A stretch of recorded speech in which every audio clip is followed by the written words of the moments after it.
It is future me. I am so sorry. In case you can't tell, this is my first time videoing myself. Um, what can I say? Mistakes were made, but yeah, stick around and hopefully the second one will go a little better. I hope. I'm Kat, and welcome to this, the 10th episode of Pemberley and Beyond. It is exactly 7 episodes more than I thought I would make when I first started out. So thank you so much to everyone who's taken the time to listen to these podcasts. I've been getting a few comments too, so thank you so much. I absolutely love comments. And some of the comments have been about the books I talk about, and the best one recently has been from someone who I'm not going to name drop in case they're like name drop shy, who recommended The Unruly Heart of Miss Darcy, which is going to be the next episode's book. So if you like book tropes or book talk, please feel free to drop more reading suggestions or more comments, because I really love to hear them and they have a big impact on what I choose to do here.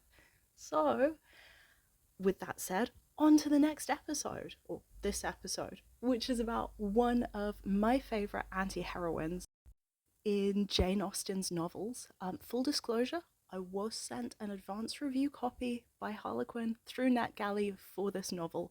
For those of you who don't know, that means I got a free copy of the book in return for an honest review. So if I don't like the book, I don't post the review or don't have to.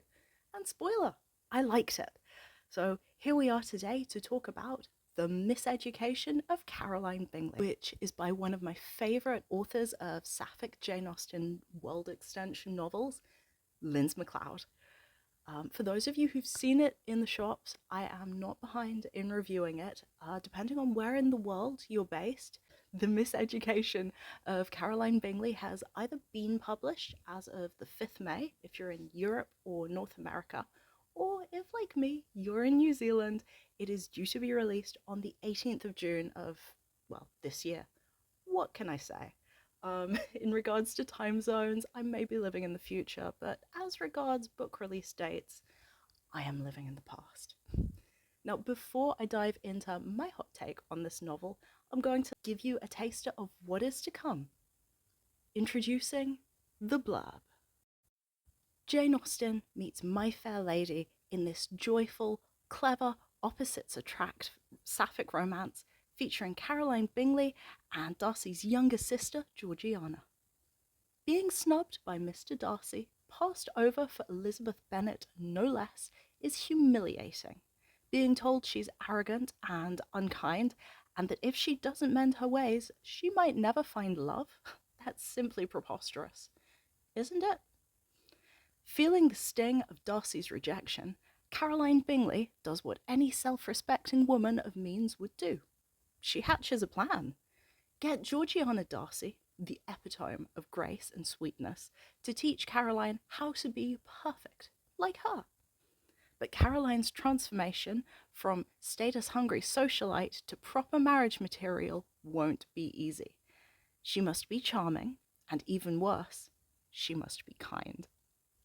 And Georgiana herself isn't so sure about playing fairy godmother. Beneath Miss Darcy's polished facade lies an entirely different set of struggles. As the two grow closer, Caroline discovers she's less interested in securing a man and more intrigued by the woman helping her to reform her character.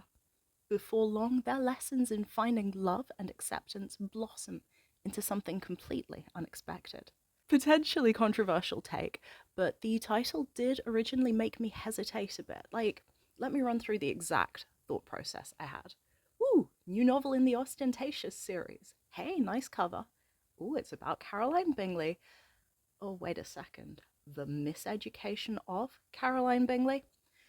I don't know if it's my generation, but there's something about a novel focusing on coming into one's queerness that has the title The Miseducation of that flips me straight back into The Miseducation of Cameron Post, which in turn makes me think of brutally accurate descriptions of conversion therapy camps in the US.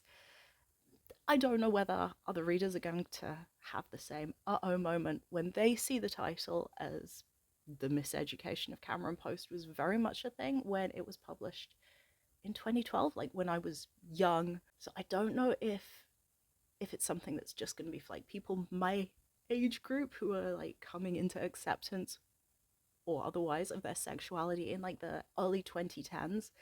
But I don't know. I don't think my knee-jerk reaction on seeing the title was necessarily a bad thing. I think it's great that the Miseducation of Caroline Post has cast such a long shadow. It really does show how sexuality is what it is and that it ought to be celebrated and accepted. I like to think that is not something that people like have to do in the same way nowadays if you're younger. In the context of the Miseducation of Caroline Bingley, I did have a moment of thinking like, oh no, this isn't going to be such a fun coming out story as the first book in the Austentatious series, which is called The Unlikely Pursuit of Mary Bennet, which I absolutely adored. And when I say adored, that is an understatement. It was a slow burn, and the sexual tension in that novel had me literally pumping my fists and whooping when Charlotte Collins and Mary Bennet finally got it together. It was published last year, and I reviewed it in the second episode of the show.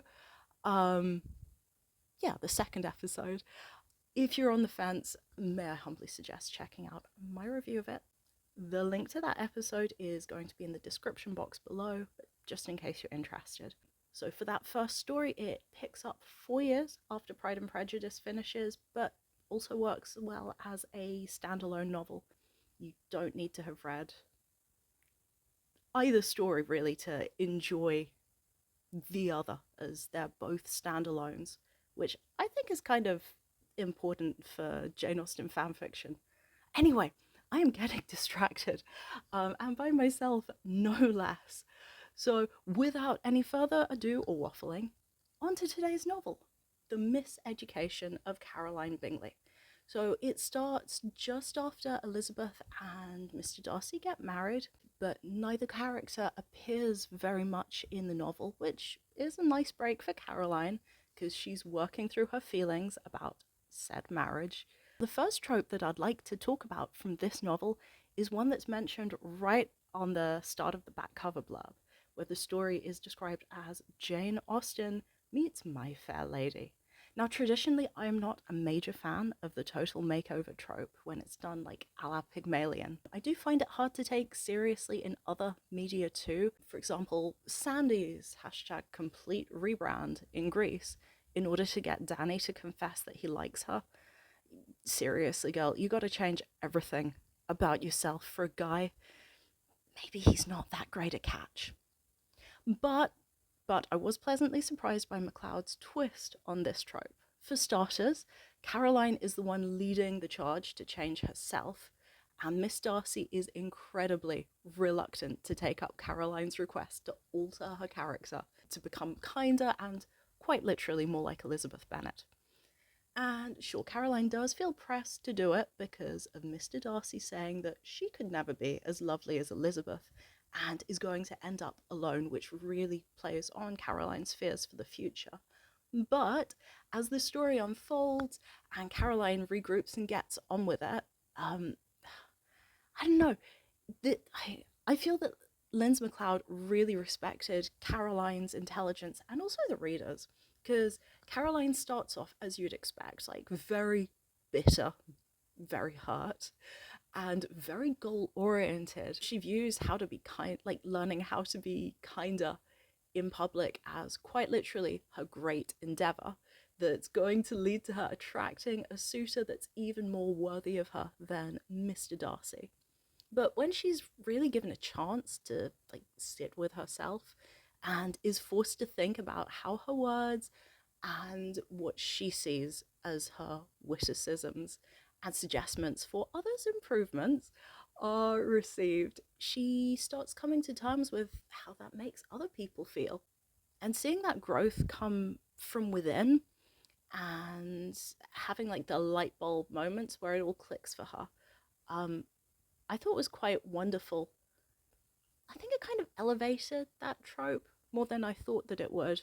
The other element that I've really enjoyed about this series has been McLeod's decision to pick side characters that A, you want to see more of in the original Austen novels, and B, characters that balance one another out. In reference to point A, McLeod's dedication at the end of The Miseducation of Caroline Bingley thanks both the character of Caroline Bingley herself as well as Anna Chancellor for her iconic portrayal of the character in the BBC's 1995 adaptation of Pride and Prejudice. I don't know about you, but I absolutely adored every moment Anna Chancellor was on screen in that adaptation.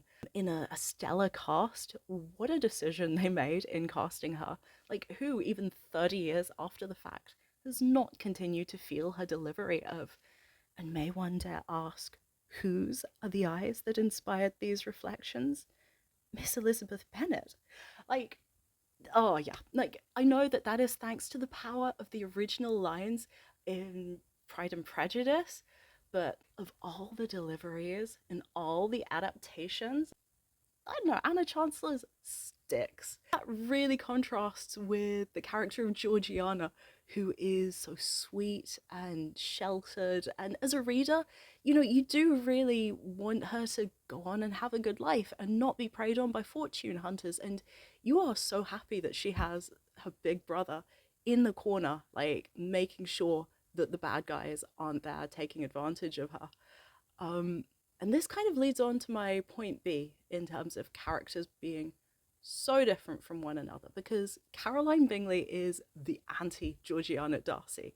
Like, not in terms of accomplishments, because Caroline is clearly every bit as good at the piano and foreign languages and everything that makes her an accomplished lady and therefore good marriage material as Georgiana. But in terms of essentials, of character, the two are like almost diametrically opposite one another. Because where Georgiana is kind and retiring and easily misled by Wickham, Caroline is like this sarcastic, verging on bitter character. She is forthright in her opinions and her criticisms, especially. And that lady is as alert to partners who combine a fortune with a high social standing as like any opportunistic fortune hunter. Wickham could be taking lessons here, I think. But in this novel, the two work well as an opposites attract pairing. By the end of The Miseducation of Caroline Bingley, we've seen Georgiana grow. And by that I mean she's like grown a backbone, she's learned to vocalize what she wants, and in contrast, we see Caroline caring way less about social climbing and society's opinion in general than she does about Georgiana's opinion, which is a complete reversal, obviously. Which takes me to the next point, I guess, because in spite of both of these tropes and like the slow burn element being done well, I didn't enjoy this novel as much as The Unlikely Pursuit of Mary Bennet. Sorry. But I think this is slightly in part because this novel was mostly set in the bubble of Pemberley, and I mean bubble. Like, even though I know and understand the stakes between choosing to commit to a lesbian relationship in Regency England, I didn't feel the stakes were as high as they were in The Unlikely Pursuit of Mary Bennet. Like, for starters, neither Caroline nor Georgiana has to marry in the way that Mary is expected to marry, or that Charlotte is expected to marry. Secondly, it's really hard for me to imagine a version of Fitzwilliam Darcy who doesn't love his sister and who wouldn't accept her in spite of her loving another woman. Whereas, like, Lady Lucas and Mrs. Bennet, they just don't strike me as such sympathetic characters in the same way as Mr. Darcy does. And I know that's me just hopefully projecting, but I don't know. Do you see where I'm coming from here? But that does mean that while I understand Georgiana's hesitance to commit to the relationship all through the novel, I don't feel as like swept up in her reasoning behind pushing her, but like her burgeoning feelings for Caroline away. Like I said, the stakes feel a lot lower. But like, I know I've said that I didn't enjoy it as much as I enjoyed the previous novel in the series. I think that's because of like how the will they won't they dynamic played out, because my personal preference is for romances that lean more towards the main characters like having to stand up in the face of societal pressure and both be completely committed to defying societal expectations to be together, or the really cutesy low stake ones where everyone is totally chill with everyone else's sexuality, but they're also too shy to make the moves on their crush who clearly likes them back. Um, yeah. But the way I see it, the Miseducation of Caroline Bingley has a lot of parallels with Emma by Jane Austen. Because Caroline Bingley is a less sympathetic version of the adored, nay, cosseted Emma Woodhouse. And like even after being swept up in Emma's story, you still feel the novel's world is smaller, and the romance is like less of a surprise. And the eponymous heroine is still very much loved and protected by those around her. And I think that kind of like Emma, Caroline Bingley is so initially and iconically unlikable. Seeing how she reforms and eventually falls in love is kind of like the main hook that kept me wanting to read the story, in spite of it not having the same passion and ardent longing I felt that the unlikely pursuit of Mary Bennet or Sense and Sensibility had. I don't know, that is just my hot take on it. But I would be really interested to know what your opinions are if you've got this far. Um, yeah. And now on to the Hocus Tropus. In case you're new here, every episode I take one prominent trope from the main fan fiction book and recommend a second novel, one not set in the Austenverse, that contains the same trope but done differently. Being a millennial, I call this sorcery the Hocus Tropus. And no, I cannot be stopped. For me, it's McLeod's treatment of the My Fair Lady-esque total character makeover trope that stood head and shoulders above the rest of the tropes in the Miseducation of Caroline Bingley. As I said earlier, it is a trope that I find frustrating when it's brought in to flatten a character and like compress them into a more societally acceptable version of themselves. So the fact that I was won over by this trope, I think really speaks to Lindz McLeod's writing skills here. In honor of that trope, I would like to recommend another queer romance called Ash by Melinda Lowe. Like the Miseducation of Cameron Post, which I mentioned at the start of this episode, it is a young adult coming-of-age novel from the early 2000s. Ash was published in 2009, and as you might have gathered from the title, it is a retelling of Cinderella. More specifically, it's like an East Asian and Western infused retelling of Cinderella.